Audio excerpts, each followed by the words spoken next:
ऐसी क्या सिचुएशन थी जो एक प्राइवेट कंपनी ने भारत को गुलाम बना दिया। सिर्फ 125 लोग और 70,000 पाउंड लेके यहाँ आए थे।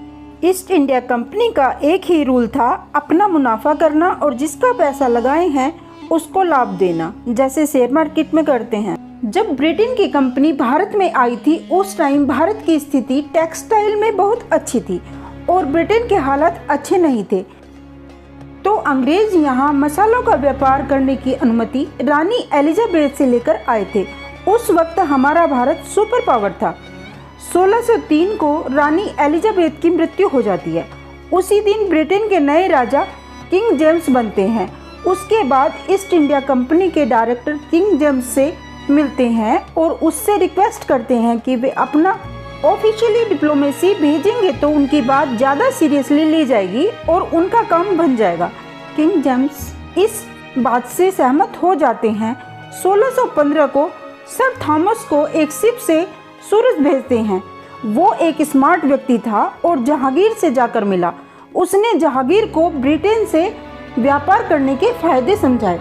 उसने समझाया कि कंपनी जब यहाँ आकर व्यापार करेगी तो सालाना आपको व्यापार करने का पैसा देगी, उससे आपको भी फायदा होगा और हमारा भी। जहांगीर को थॉमस की बात समझ में आ जाती है और 3 साल लगातार कोशिश के बाद शाहजहां एक फरमान जारी करता है जिसमें ईस्ट इंडिया कंपनी को लिमिटेड एरिया में व्यापार करने के लिए कहा जाता है और इसके बदले वो पैसा देगी। सबसे पहले वो सूरत में ईस्ट इंडिया कंपनी खोलने की इजाज़त मिलती है। इसके बाद सर थॉमस वापस लंदन जाता है और वहां जाकर ईस्ट इंडिया कंपनी के डायरेक्टर को समझाता है कि इंडिया में मुगल काफ़ी मजबूत स्थिति में है, इनसे लड़ाई करना ठीक नहीं, इसलिए तुम अंदर घुसने की बजाय सी पोर्ट के द्वारा अपना व्यापार करो और इंडिया से सस्ते में सामान खरीदकर यूरोप में महंगे में बेचो। ईस्ट इंडिया कंपनी का काम इंडिया के अंदर स्टार्ट तो हो गया था, लेकिन इनकी महत्वाकांक्षा काफ़ी दृढ़ थी। इन्होंने गोलकोंडा के सुल्तान से बात करके आंध्र प्रदेश के मछलीपट्टनम में दूसरी कंपनी खोली। इसके बाद 1620 में पटना में तीसरी कंपनी खोली, पर वो चली नहीं। ईस्ट इंडिया कंपनी शुरू में इतनी बढ़ नहीं पा रही थी, लेकिन 20 साल में इन्होंने अपना व्यापार बहुत तेजी से बढ़ाया। जिस भी क्षेत्र में जाते थे वे अपनी पकड़ बना रहे थे, क्योंकि जहाँ जहाँ भी ये लोग काम कर रहे थे वहाँ पर डेवलपमेंट भी ज़्यादा हो रहा था। इसके बाद साल 1640 में ये अपने पैर काफ़ी जमा चुके थे। इनको पता चला कि विजयनगर का क्षेत्र काफ़ी कमज़ोर हो रहा है। यहाँ तक तो बात ठीक थी, यहाँ तक इन्होंने कोई लड़ाई झगड़ा नहीं किया।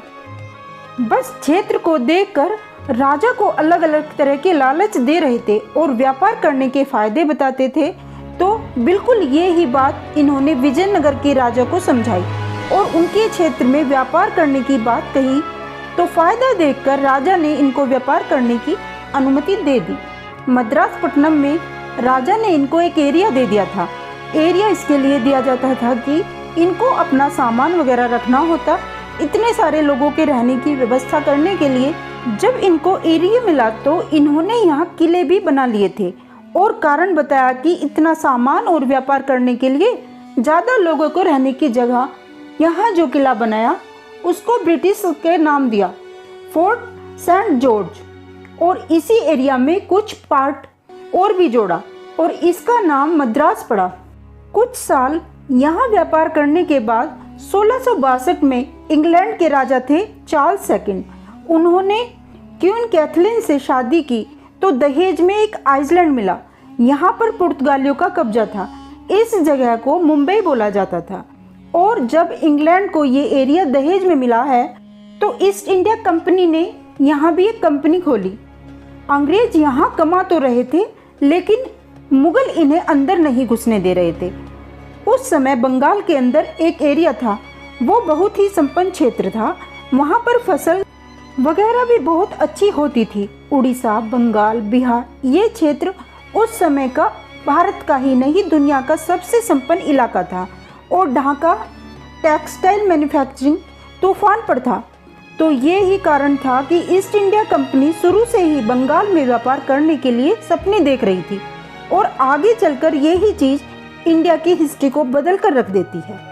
उस टाइम बंगाल का सूबेदार शाइस्ता खान, जो मुगल सम्राट औरंगजेब का मामा था, ईस्ट इंडिया कंपनी से खुश नहीं था।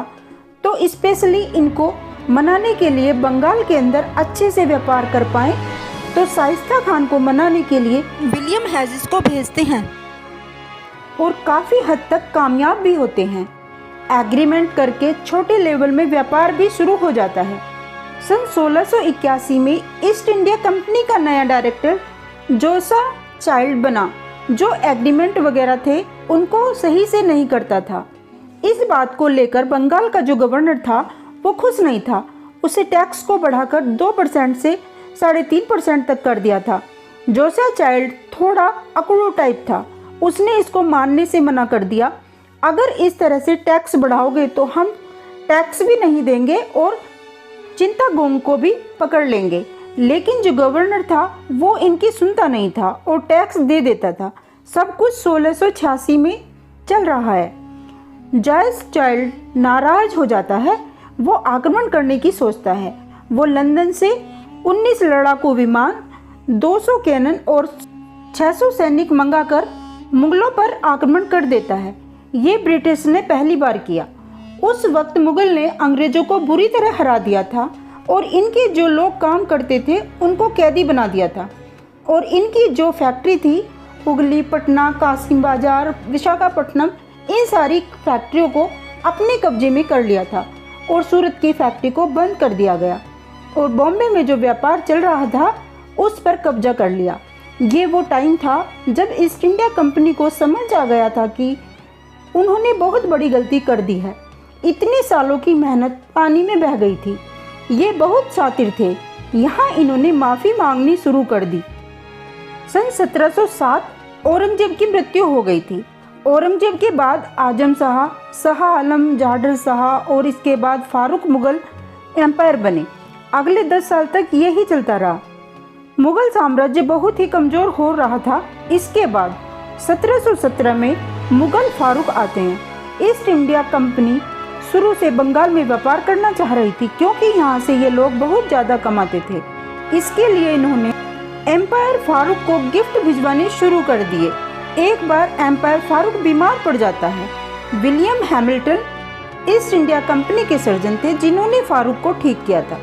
इस बात से फारूक पर प्रभाव पड़ता है और ईस्ट इंडिया कंपनी की रिक्वेस्ट पर फारूक ने बंगाल के सूबेदार को फरमान भेजा कि ईस्ट इंडिया कंपनी फ्री में व्यापार करेगी। उसके आयात निर्यात पर भी कोई टैक्स नहीं होगा, बस जो सालाना टैक्स था वो जाता था। बंगाल के जो गवर्नर थे उनको ये सारी चीज़ें ठीक नहीं लग रही थी, फिर भी उन्होंने फारूक की बात को मान लिया था। अब बंगाल में 1756 में अली वर्दी खां की मौत के बाद सिराजुद्दौला बंगाल के नवाब बनते हैं। इनको ब्रिटिश से बहुत दिक्कत थी। पहले ईस्ट इंडिया कंपनी बंगाल के अंदर व्यापार के नाम पर जगह जगह किले बना रही थी। दूसरी, मुगल एम्पायर को गिफ्ट भेज भेज कर खुश करके नियमों का उल्लंघन कर रही थी। तीसरी परेशानी, जो सिराजुद्दौला के बागी हुए इंसान थे उनको ईस्ट इंडिया कंपनी अपने तरफ ले रही थी। ईस्ट इंडिया कंपनी के गवर्नर को सिराजुद्दौला ने कई बार समझाया, लेकिन जब ये नहीं माने तो सिराजुद्दौला 30,000 सैनिकों की फौज लेकर ईस्ट इंडिया कंपनी को अपने कब्जे में कर लेती है और जो वहाँ काम करने वाले हैं उन्हें कैद कर देती है। अगले दिन उन सबकी मौत हो जाती है।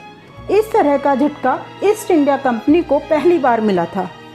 अब ईस्ट इंडिया कंपनी ने भारत की सत्ता स्थापित करने के उद्देश्य से बंगाल के नवाब सिराजुद्दौला के जो सेनापति थे मीर जाफर से मिलकर षड्यंत्र रचा, जिसके कारण प्लासी के मैदान में नवाब को पराजय का सामना करना पड़ा और मीर जाफर को बंगाल का नवाब बना दिया गया। यद्यपि कानूनी तौर से बंगाल पर नवाब का शासन था, लेकिन वास्तविक शक्ति कंपनी के ही पास थी। इस प्रकार इसी युद्ध से भारत में ब्रिटिशर्स का प्रभुत्व प्रारंभ हुआ। सन 1765 से लेकर 1772 तक बंगाल में दोहरा शासन कायम रहा। बंगाल का नवाब दिल्ली सम्राट के सूबेदार के रूप में काम कर रहा था। निजामत और दीवानी के कार्य करता था। दीवानी कार्य में करों की वसूली, नागरिक प्रशासन तथा निजामत के अधीन सैनिक शक्ति तथा फौजदारी अधिकारी आते थे। 1764 में बक्सर के युद्ध में 1770 में बंगाल में अकाल पड़ता था और लोग भूखमरी से मर रहे थे। ईस्ट इंडिया कंपनी ने बंगाल को पूरी तरह लूटा और वहां पर भूखमरी फैला दी। जो लोग भूख से मर रहे थे उनका टैक्स ये वहां के बचे हुए लोगों से ले रहे थे, उनसे ही वसूल कर रहे थे। वहां का अनाज और धन सब लूट लिया था और सब इंग्लैंड में पहुंचा रहे थे। बक्सर के युद्ध के बाद नॉर्थ इंडिया पूरी तरह ब्रिटिश पास आ चुका था और इनका लालच खत्म नहीं हो रहा था। अब इनकी नज़र दक्षिण पर पड़ी कि वहां पर कैसे कब्जा किया जाए। मैसूर के राजा, मालाबार पोर्ट पर मैसूर के राजा राज करते थे। मैसूर के राजा थे हैदर अली, उनके बेटे Tipu Sultan. East India company Mysore के इलाके पर अपना राज नहीं जमा पा रही थी। इन सारी चीज़ों से ही East India Company Malabar port से व्यापार नहीं कर पा रही थी। इसका एक कारण ये भी था कि जो मैसूर का राजा था उनको ईस्ट इंडिया कंपनी की हरकतों का पता था। दूसरी चीज़ ये थी कि इस तट से ये राजा फ्रांस की कंपनी के साथ व्यापार करता था, वहाँ झगड़ा होता। इसलिए 1761 में मैसूर और ईस्ट इंडिया कंपनी का युद्ध हुआ। ईस्ट इंडिया कंपनी को बुरी तरह हरा दिया गया। 1780 में फिर युद्ध होता है। इसमें फ्रांस ने मदद की हैदर अली की। इस युद्ध में उनकी मौत हो जाती है। इसके बाद टीपू सुल्तान राजा बनता है। 1783 में मैसूर का राजा टीपू सुल्तान को बना देता। इस युद्ध में काफ़ी क्षेत्र टीपू सुल्तान के हाथों से निकल जाता है, जो ईस्ट इंडिया कंपनी को चला जाता है। टीपू सुल्तान को पता था कि ईस्ट इंडिया कंपनी फिर से युद्ध करेगी और वो फ्रांस से नए नए हथियार मंगाने लगा और अपनी आर्मी को बढ़ाने लगा। ईस्ट इंडिया कंपनी मराठों और हैदराबाद के सम्राट से सपोर्ट ले रही थी और फिर मैसूर पर हमला करती है। मैसूर के सबसे बड़े शहर पर कब्जा कर लेती है और टीपू सुल्तान के बच्चों को अपने पास रख लेती है। उसके बाद ईस्ट इंडिया कंपनी कहती है ये आधा राज्य ईस्ट इंडिया कंपनी को दे दिया जाए और ये जो बार बार लड़ाई करनी पड़ रही है इसका जुर्माना कंपनी को दे। 3 करोड़ रुपए नहीं देती है तब तक बच्चों को नहीं छोड़ेंगे। टीपू सुल्तान इनमें से कोई भी बात नहीं मानते। आसपास के राज्यों से मदद मांगते हैं पर कोई भी सहायता नहीं करता। ईस्ट इंडिया कंपनी फिर से हमला बोलती है। टीपू सुल्तान की इसमें मौत हो जाती है। ईस्ट इंडिया कंपनी ने टीपू सुल्तान से 2 मिलियन यूरो, आज के हिसाब से 1800 करोड़ ये लिया। जेवर वगैरह सब उसके खजाने से लूट लिया और दिल्ली पर कब्जा कर लिया। मराठा साम्राज्य पर भी कब्जा कर लेती है। यहाँ पर भी कई लड़ाइयाँ होती हैं। 1847 में लॉर्ड डलहौजी ने हड़प नीति बनाई। इसके अलावा भारतीय शासकों के साथ दुर्व्यवहार किया।